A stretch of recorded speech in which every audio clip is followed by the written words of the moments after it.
Hey guys, Legendary Grimlock here, and today we have can Zilla Jr.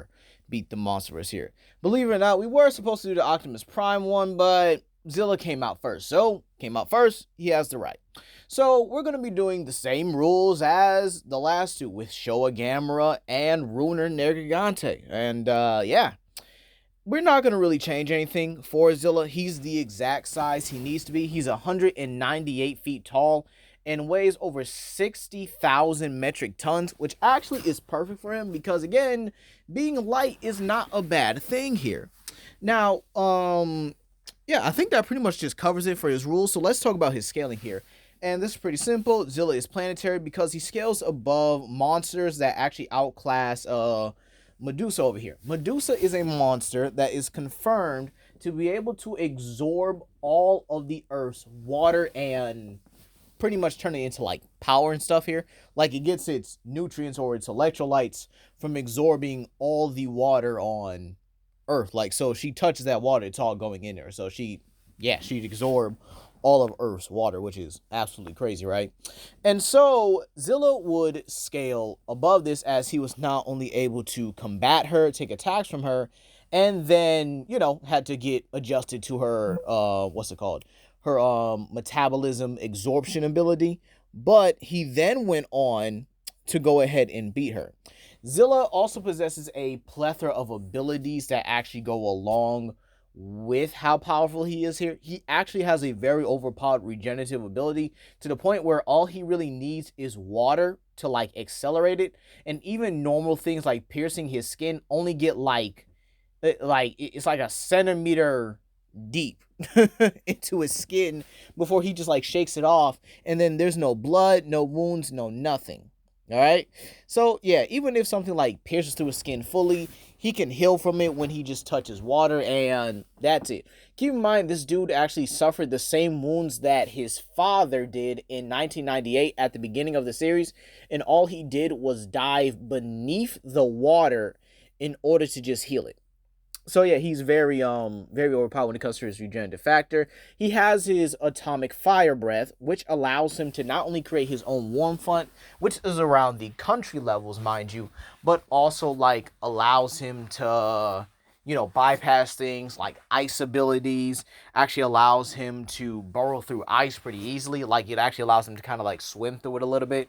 And honestly, like I said earlier, he has his burrowing ability, and yeah, that's probably one of his trademark moves here. He actually uses it in combat pretty well here, actually using it to avoid attacks, trick his opponents into thinking like he disappeared, but once they look down the hole, he shoots his atomic fire.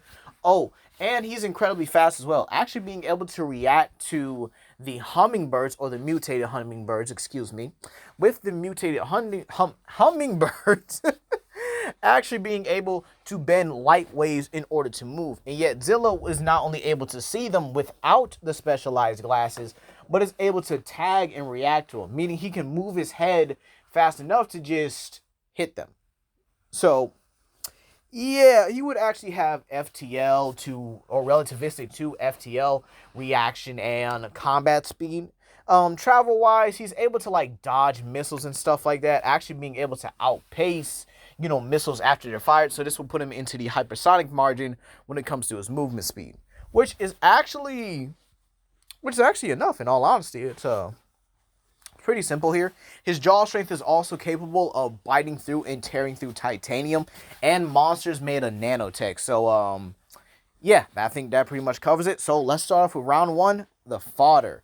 Now obviously we start off with the skull crawlers as always, because again, they're the easiest. Now again, I could have did death jackals and stuff like that, but again, we're talking about relative monsters here.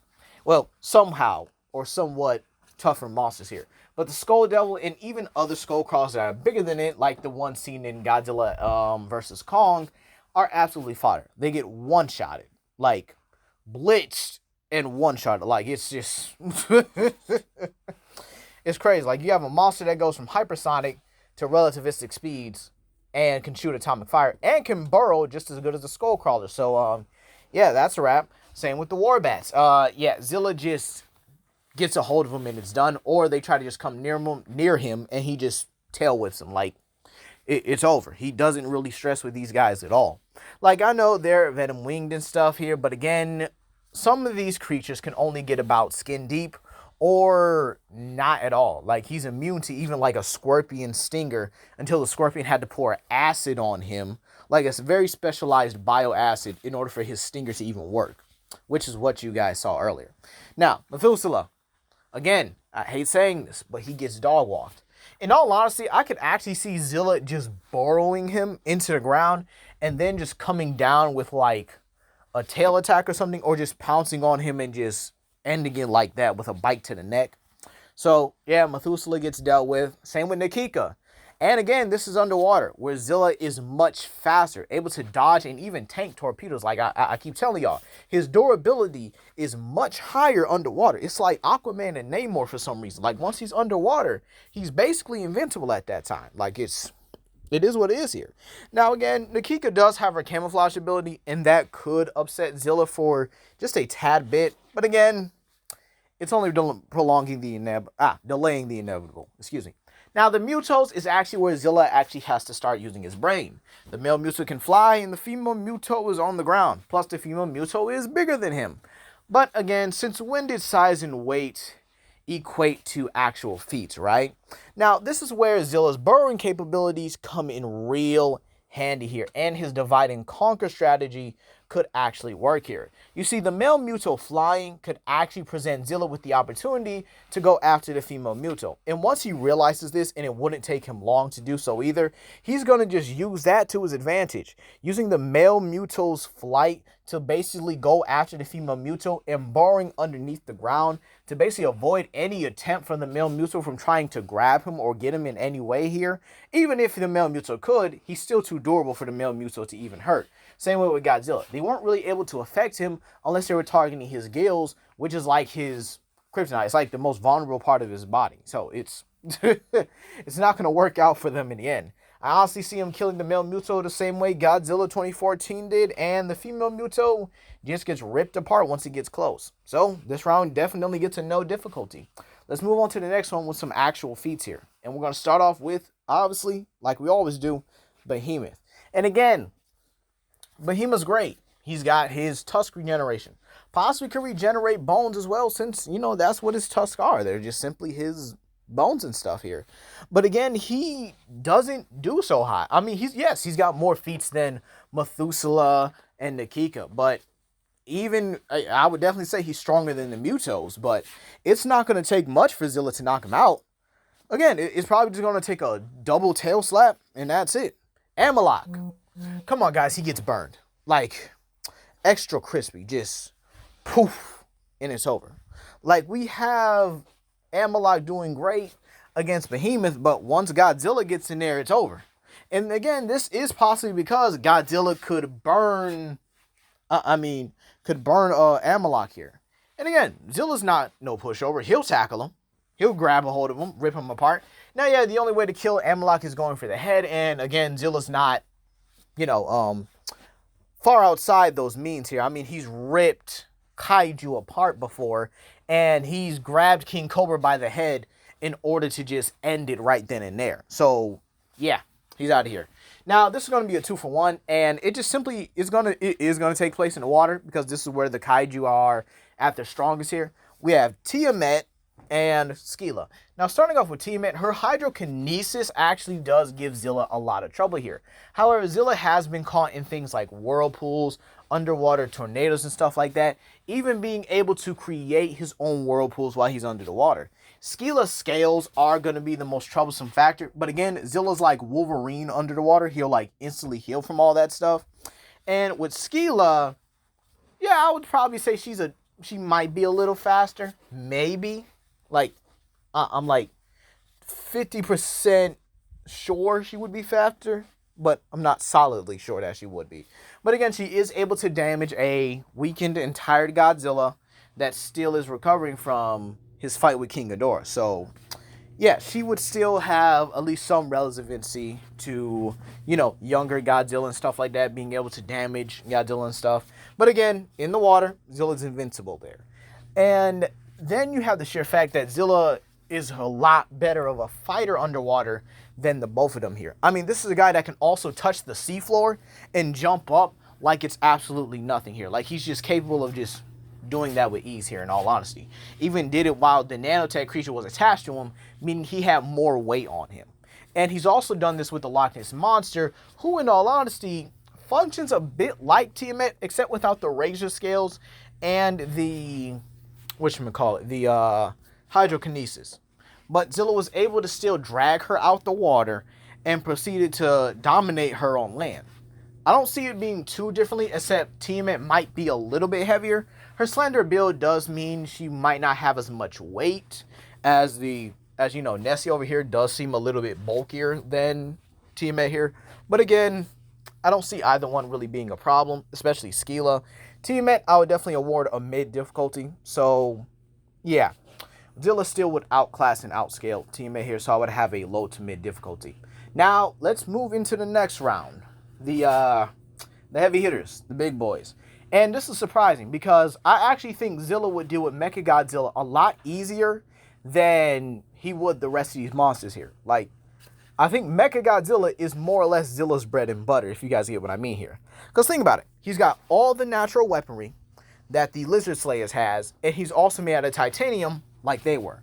Keep in mind again, Zilla has bit through titanium. He can also dodge missiles at a point-blank range. Even a flurry of missiles couldn't hit this dude. All he did was jump to the left, and they missed. Like, they were locked on this man, and they missed. And then Zilla could just burrow beneath him, collapse any of the structures beneath his legs, or collapse the ground beneath him. And then if Mechagodzilla tries to use his thrusters to jump out, Zilla's going to be right on top of him. And again, this dude can pounce. And at 60,000 tons crashing into you at hypersonic to relativistic speeds. And again, he could easily dodge the photon breath. I mean, he's reacting to faster than light monsters. It's pretty simple. It's like he just dodge and weaves. Like, so in all honesty, his burrowing capabilities, better intelligence, better battle IQ as well, and I guess that would go with intelligence here, and with him being able to bite through titanium as well. Yeah, Mechagodzilla's not doing so hot in this one. It's kind of sad because again, he just, it's kind of sad in my opinion because again, he does have some decent scaling to a weakened Godzilla and stuff like that. The same with most of the monsters in the Monsterverse here, but again, he just doesn't have it. He really doesn't. He just gets outclassed. He gets outsped, outmaneuvered, and pretty much just outsmarted in like just every category here. I probably would say he could physically damage, Zilla Jr. here, but yeah, I kind of think he gets dealt with pretty easy. Like Zilla just hits him with burrowing, starts ripping into him because again, he is made of titanium. And if he does try to use the photon scream, Zilla can either get out of the way, and even if he does hit him, I think Zilla could tank it pretty well. Now, next off, we have Muto Prime, and again, this just comes down to speed and maneuverability, just like with Nergigante. Except Zilla is more than likely going to use Muto Prime's Earthquake ability against him.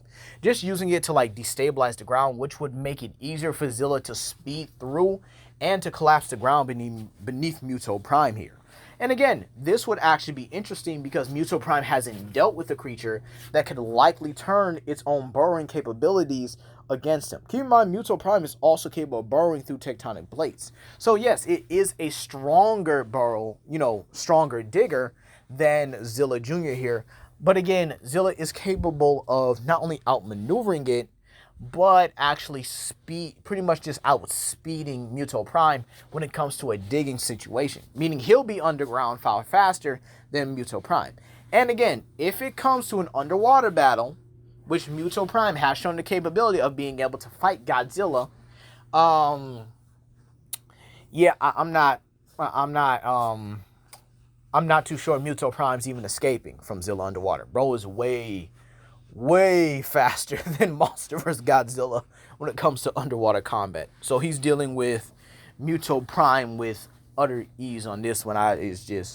It's crazy because he might even ambush Muto Prime under the water like he did the Cryptoclytus. Next up, we got Rodan and by extension Mothra as well. This one is actually a pretty fun one in my opinion, because I do think Zilla could hold out against Rodan's, sonic booms and stuff like that. And again, this combat would actually be very interesting here because Zilla can tag Rodan. He is a hypersonic to relativistic, monster and stuff, scaling to Godzilla's atomic breath and how it moves and stuff like that. It being energy, it being nuclear energy as well, which you can also scale to faster than light and stuff like that via the calculations and stuff. And Rodan himself would also be faster than Ghidorah, who was still able to grab Godzilla and fly to the edge of the atmosphere above cloud level. And in the concept art, he was also going into space. And Rodan is still confirmed to be faster than that. So again, you have Rodan definitely putting up a great fight. In all honesty, he does better than, again, Muto Prime and Mechagodzilla. And so does Mothra. I think Mothra does give Zilla some trouble here. But I do think Zilla can definitely burn through her webbing. And once she gets close, she gets close. It's a wrap. And then same thing with Rodan. Once he gets close, I think Zilla might just be, I wouldn't say bold enough, but definitely dirty enough to grab him and burrow and just pretty much just dig him underground so that he can't fly. Again, Zilla has done this to other monsters in the TV show, But I would have to award this round the mid to high difficulty route because I do think Rodan and Mothra do give Zilla a lot of trouble here. It's definitely going to take a while. Now, we got the big four, the heavy hitters. A fully equipped Kong is first, right? So, how does this fight go? Now again, both these monsters are very intelligent. Zilla has his axes and his abilities. Kong has his axe and the almighty Infinity Gauntlet. I'm joking, it's the Beast Glove. And believe it or not, this is going to be a very, very intellectual fight. They're going to try to outsmart each other. The smartest kaiju, all right? That's what they're going to do here. But again, Zilla doesn't have the same properties as Monsterverse Godzilla. Or maybe he does. So maybe he could charge the axe. But again, I'm not sure. Different verses do have different mechanics. So Kong's axe may not charge via Zilla's atomic fire, And again, I do think Zilla can avoid a lot of Kong's attacks, if not every attack that comes his way. Now, yes, Kong is still going to land a hit, but Zilla can avoid a large majority of Kong's attacks, and again, he can always burrow underneath Kong, displace his footing, and then use that opportunity to disarm the axe, leaving just the Beast Glove. And again, he has a much longer range than Kong here, actually being able to shoot his atomic breath to near atmospheric levels and stuff like that. So while I do think this fight is close, and it's definitely one of the funnest fights I have to imagine, I would award to Zilla Jr. high difficulty. Now, Godzilla. Now, if you guys remember the last video I made about this, Zilla Jr. versus Monsterverse Godzilla, I said this match was extremely close, and it still is. Even with Godzilla evolved here, I still don't think it's the same boost that it's giving him equivalent to Burning Godzilla. I definitely think Burning Godzilla does beat Zilla Jr. Unless he decides to time out the burning mechanic and just use his burrowing to kind of just avoid Burning Godzilla here. But the thing is, though, I think on a land versus land situation, I do think that Zilla Jr. has the capability of not only outsmarting, but actually besting Monsterverse Godzilla in a high difficulty situation. He's still capable of taking the atomic breath as he's taking things like the tachyons, combined might, all right, with the tachyons being able to like level monsters that could, cause earthquakes and stuff like that. And again, Zilla could get off his attacks far faster than Godzilla. Yeah, I do this. They're both relativistic, but again, Zilla has shown to be a lot faster. Excuse me. Zilla has shown to be a lot faster than Monsterverse Godzilla. And in an underwater situation, it's like a raptor versus a T-Rex when it comes to speed. The raptor is faster. It's always going to be faster. Or it's like a Spinosaurus versus a T-Rex when it comes to a water battle. Like, the Spinosaurus is obviously going to have the most maneuverability underwater. And again, I'm not saying Monsterverse Godzilla isn't fast, but Zilla Jr. is faster. And again, Monsterverse Godzilla is stronger, but does have a lot more, I guess you could say a lot more blunt durability than Zilla does. While Zilla has a lot more regenerative durability than Monsterverse does, and does have a faster healing factor. So again, 50-50, but let's say Zilla Jr. moves on. King Ghidorah is definitely where I could see it stopping. And hear me out, I do think Zilla could win this, but this would be an uphill battle for him. Zilla would have to make sure that King Ghidorah is completely grounded, using his burrowing abilities to kind of like collapse the ground beneath him, get on top of him from the back, and start tearing off head by head and getting out of there before Ghidorah could possibly get his hands on him. Even if Ghidorah does get his hands on him, I do see him using his atomic flame at close range, because again, he's not too shy about using that ability, and definitely burning through one of the heads or causing Ghidorah enough pain and discomfort to let him go, and then going after another head, ripping it off, and then the last head he just tears to smithereens. But again, I do think that is a very tall order here for King Ghidorah here, because I think Ghidorah senses the ground is, being messed up beneath him, and he trips up one time. I do think Ghidorah is going to take to the air and start causing that massive storm he always does here. And again, if they do fight in the same location where they get the Boston power grid, yeah, I think Ghidorah's amp is definitely going to be too much for Zilla. He gets stunned, dropped from orbit, and even if he does survive it, because I do think he probably could, Ghidorah just has too much power, in my opinion, for, Zilla to actually just overcome. So in all honesty, I think Zilla does stop at Ghidorah. But let's cover Shimu, right? New guy, or new girl, excuse me. This one, Zilla could definitely win because Shimu is completely grounded.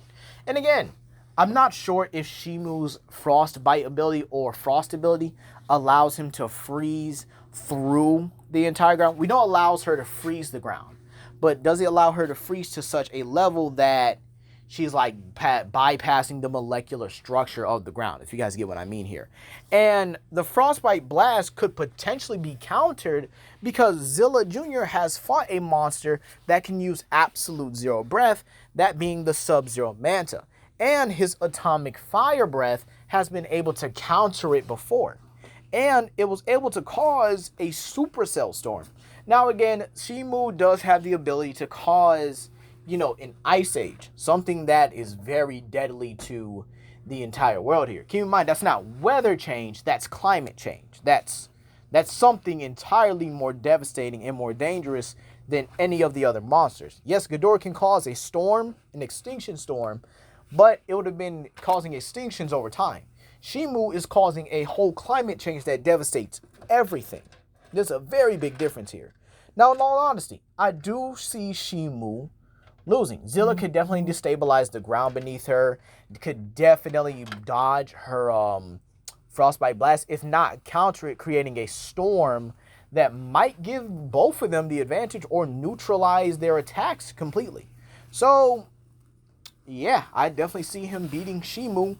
But again, Ghidorah's regenerative factors and the way he fights and just the way he is in general just gives him too much difficulty here.